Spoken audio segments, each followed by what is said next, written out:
Welcome back to part 2 of our discussion of AP Chemistry Unit 3.4, Ideal Gas Law.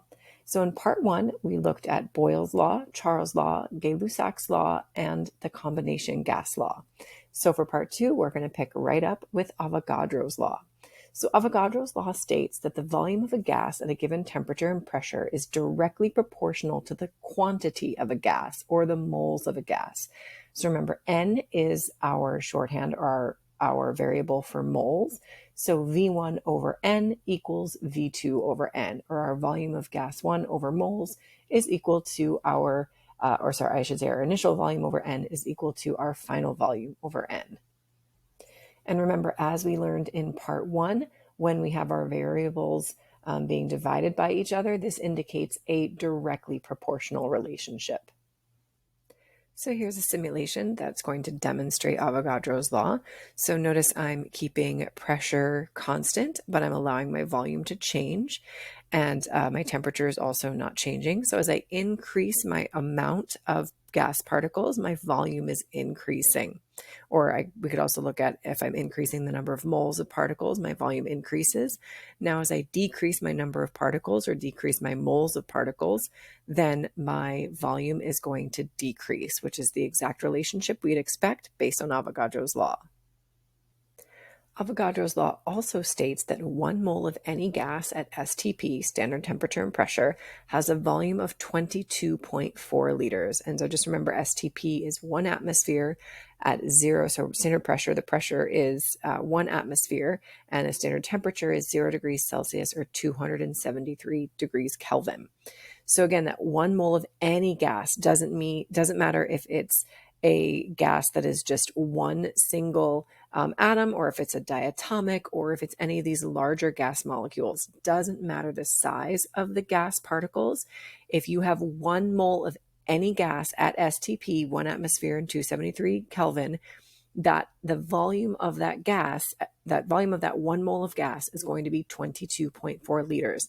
And this we also use as a conversion factor, but we can only convert between 1 mole and 22.4 liters when you have a gas. This does not work for solids or liquids. This works for gases only, but applies to any gas. So finally, we've arrived at our ideal gas law.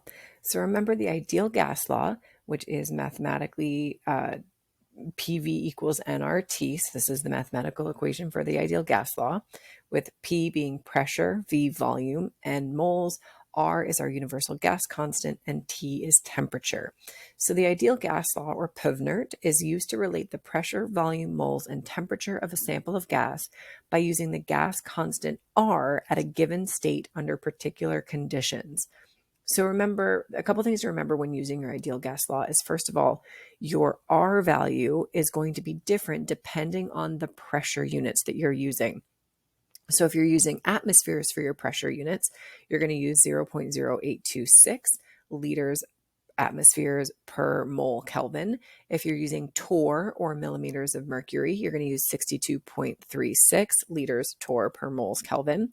And if you're using kilopascals, you're going to use 8.314, which sometimes you'll see as joules per mole Kelvin, but something to just kind of be aware of, that 1 joule is actually equal to 1 liter kPa. So this is also 8.314 liter kPa per mole Kelvin. So same thing, but you might see it written as joules, but this is going to be the R value that we're going to use if our pressure is in kilopascals or kPa. And then, of course, remember that your temperature must be in Kelvin. As with all of the gas laws that we've looked at so far, temperature has to be in Kelvin. Otherwise, these gas laws just don't apply. They don't work as well in degrees Celsius. So we can also rearrange the ideal gas formula, keeping in mind that volume is equal to mass divided by density. We can rearrange the ideal gas formula, to determine the density or molar mass of a gas. So MM in this case is going to stand for our molar mass, and density is going to be in grams per liter. So again, remembering that our volume is equal to mass divided by density, we can plug that in, our mass divided by density for our volume, in our ideal gas law, do a little fancy rearranging and come up with these two formulas. So our density of our gas is equal to our pressure times our molar mass divided by our R, our universal gas constant, times our temperature. Or if we want to solve for our molar mass, we can do that using density and our little rearrangement of the ideal gas law. So our molar mass equals our density times our universal gas constant times temperature divided by pressure. So another way that we can utilize our ideal gas law in order to find some other variables, in this case, molar mass or density of the gas that we're working with. Our next gas law, that this one should also look familiar to you as the ideal gas law did as well, is Dalton's law of partial pressures. And what this states is that the sum of all partial pressures of each gas in a mixture of gases is equal to the total pressure. So our P total, our pressure total, equals our P1, pressure 1, plus P2, pressure 2, plus P3, plus P4, etc., for however many gases we have in that mixture. So here in this visual, if I have my P1 at this certain pressure and I have P2 at this other pressure, when I combine those two gases, my total pressure is going to be, it looks like 3 here. So if this is at 1, this one's at 2, then the combination of those two gases, the total pressure is going to be 3, whatever gas units this little gauge is showing us. So Dalton's law is a seemingly really simple law, but unfortunately AP chemistry is going to make it nice and complicated. But at its root, it's just the sum of all the partial pressures of each gas is going to equal the total pressure. So Dalton's law of partial pressure is often applied when gases are collected over water.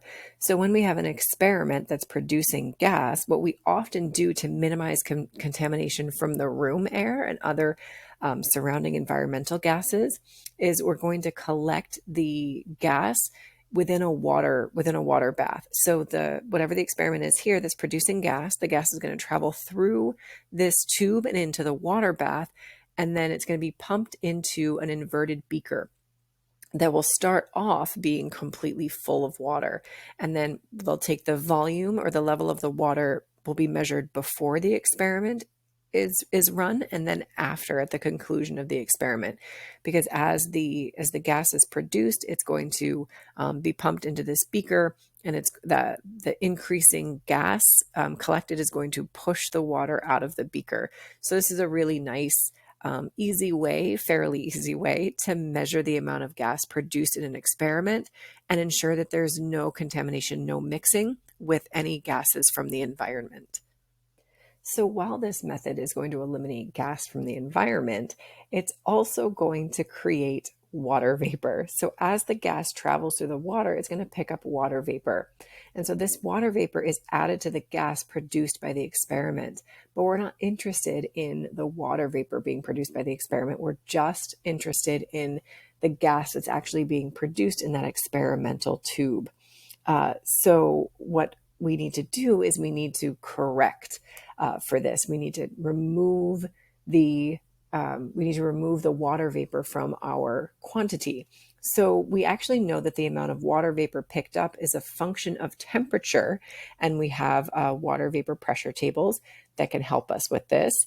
And so then we can subtract using Dalton's law the pressure produced by the water vapor based on the temperature of the gas, and then we'll know the pressure of the dry gas. So again, to correct for this, we know that the amount of water vapor picked up is a function of the temperature. So we could use a water vapor pressure table to determine based on whatever temperature our experiment is at, our water vapor is at, we can determine the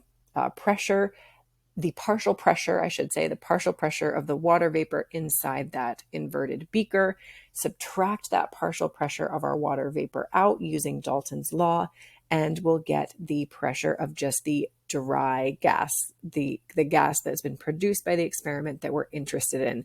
That is the gas sans or minus the water vapor, which is why we call it dry, because it's the gas without the water vapor present.